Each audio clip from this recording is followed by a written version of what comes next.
In late April 1951, a Chinese army marched 6 abreast towards a narrow point in the Kapyong Valley in Korea. There stood hundreds of Australians, Canadians, and New Zealanders, facing 10,000 Chinese, intent on taking the capital city of Seoul. We were up against a real tough, clever enemy, and so many of them. Had they broken through at Kapyong, it would have been a bloody disaster. And that could have turned the whole course of the war. The Chinese first hit the Australians. 600 men spread across a low hill. A similar number of Canadians on the next. It was a key battle that the Commonwealth Division fought in the whole Korean War. I think Kapyong should be studied as a perfect battle. Though the Battle of Kapyong remains largely unknown, those who were there cannot forget. The slaughter of the enemy was just unimaginable. It still gives me nightmares. If the Chinese army could not be stopped, a nuclear World War III was waiting in the wings. MacArthur had a great plan to drop 24, 25, 26 atomic bombs. Against this backdrop of nuclear genocide, man fought against man for a hill. I'm 20 years old. Am I going to see 21?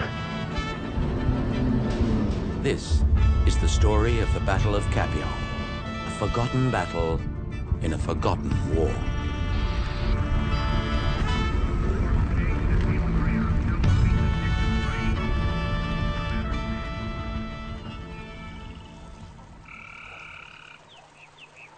Just before Anzac Day, 1951, Australian soldiers arrive in a secluded valley after 10 months of heavy action.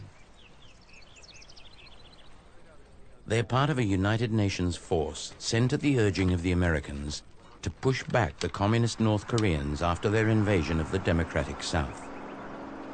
On Sunday, June 25th, communist forces attacked the Republic of Korea.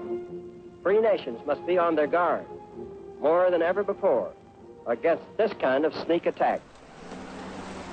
20 countries contributed to the UN force, nations as diverse as Ethiopia, Costa Rica, and Turkey, as well as members of the British Commonwealth. Australian Prime Minister Robert Menzies sent his troops hoping to sweeten military ties with the US. The Australians found the fighting fierce. The UN has suffered a series of defeats, and by April of 1951, the 3rd Royal Australian Regiment have earned their break, 36 kilometres behind the front line. They camp near the village of Kapyong in a peaceful spot, which they christen Sherwood Forest. Well, for 6 months, we'd been fighting the war, constantly in action, constantly in contact with the enemy. We weren't expecting a rest, but we were moved to this lovely green valley with a creek flowing through the middle, and we were able to put up 2-man pup tents, which was a bit of a luxury because on the move you're sleeping out in the open every night, rain, hail or shine. We had meals that were coming from a field kitchen, so they were served on plates. There were no duties to perform. We were completely at liberty to take a rest. Also relishing the rest is Second World War veteran and Australian commander, Lieutenant Colonel Bruce Ferguson. I really enjoyed the spell. We were scheduled to be there for a fortnight, and all the soldiers sat down once a day for a long bath and came home every night for a beer. Life was very relaxing and pleasant. At the centre of this idyllic retreat sits a purpose-built caravan, a command centre for Lieutenant Colonel Ferguson. It contains his maps, his radio and telephone. It had a heater, a bunk and a table. Cheers, cheers. And he liked to dine with fresh flowers, and it was often the task of his junior officers to gather them for him. An anonymous digger christened Ferguson's home on wheels Pandora's Box. We had this thing tagging along behind us all the way up into North Korea and all the way back again. He was extremely comfortable. And I suppose he deserved to be. But Fergie wanted a caravan and he had one. As Anzac Day approaches, the Australians relax. They've organised a barbecue. They hoard their beer rations and plan to invite the Turks. But the peace of Sherwood Forest is about to be broken.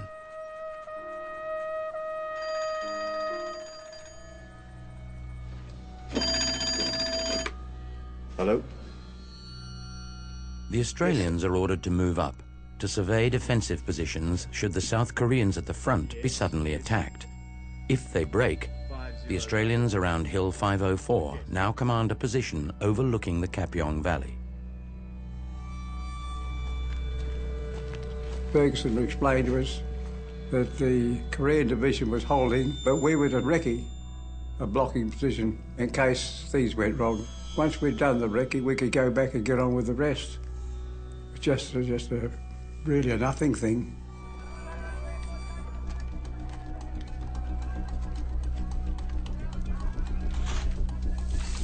We dug slit trenches, set up our weapons, and waited to see what happened.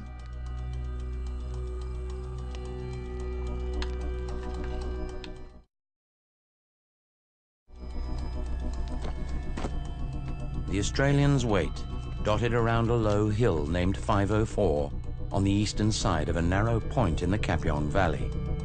Opposite them, another part of the Commonwealth Brigade, the Princess Patricia's Canadian Light Infantry, are digging in on a larger and steeper hill, 677. Both realize something has gone very wrong.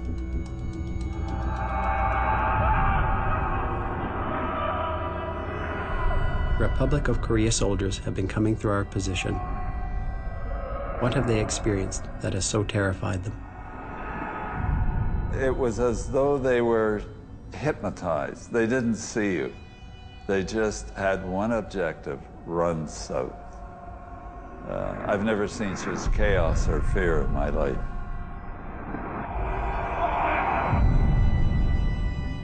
The front has broken. New Zealand artillery sent forward to support the South Koreans are now caught behind terrified refugees and fleeing soldiers. They must get their prized 25-pound guns out. No one can get in the way. They're trying to clamber on our trucks, but they told us, don't let anyone on the truck. We don't know who the hell they are. They could be infiltrators or what they are. But they've no weapons, and I mean, it's quite frightening.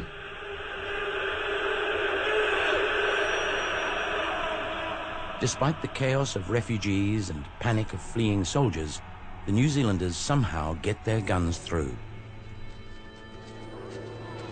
A distressed and terrorised population are streaming down the road. It takes pretty resolute, experienced soldiers to say, we're holding this ground, we're not joining that mob.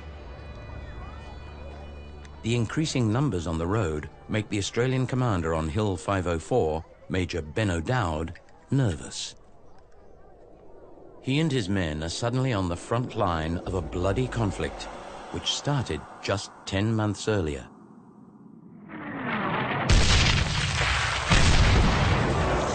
In June 1950, when the communist North Koreans invaded, they aimed to reunite their country, divided along the 38th parallel by the Russians and the Americans after World War II.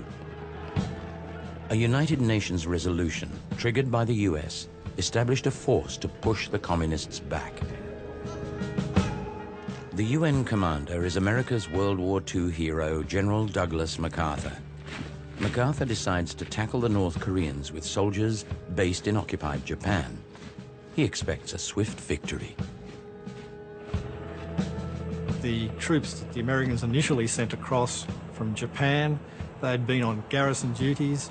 They weren't well trained, they weren't fit, and they were pushed back rapidly along with the South Koreans. So virtually all of South Korea was overrun except for a tiny enclave at Busan, at the southeastern tip of South Korea.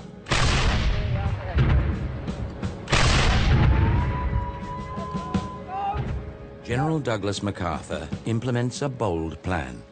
He stages a surprise beach landing at Seoul's port city of Incheon. and effectively cuts his enemy's advance in half. He did marshal an enormous invasion force that succeeded in retaking Seoul within a week and cut off about 75,000 North Korean soldiers in the south.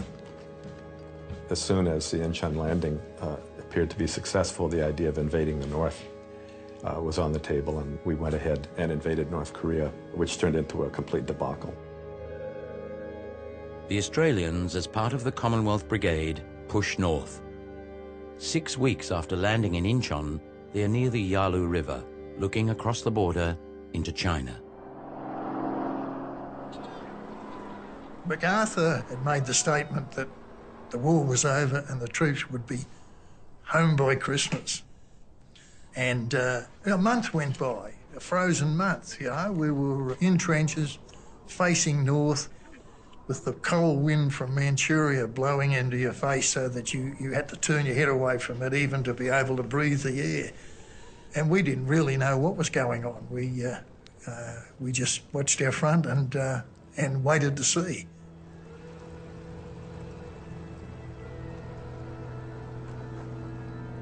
The leader of Communist China, Mao Zedong, is increasingly nervous about activity on his border. China makes numerous public and international threats that it will enter the war, but MacArthur ignores them. It planned to drop 24, 25, 26 atomic bombs. Against this backdrop of nuclear genocide, man fought against man for a hill. I'm 20 years old. Yes, am I going to see 21? This is the story of the Battle of Kapyong.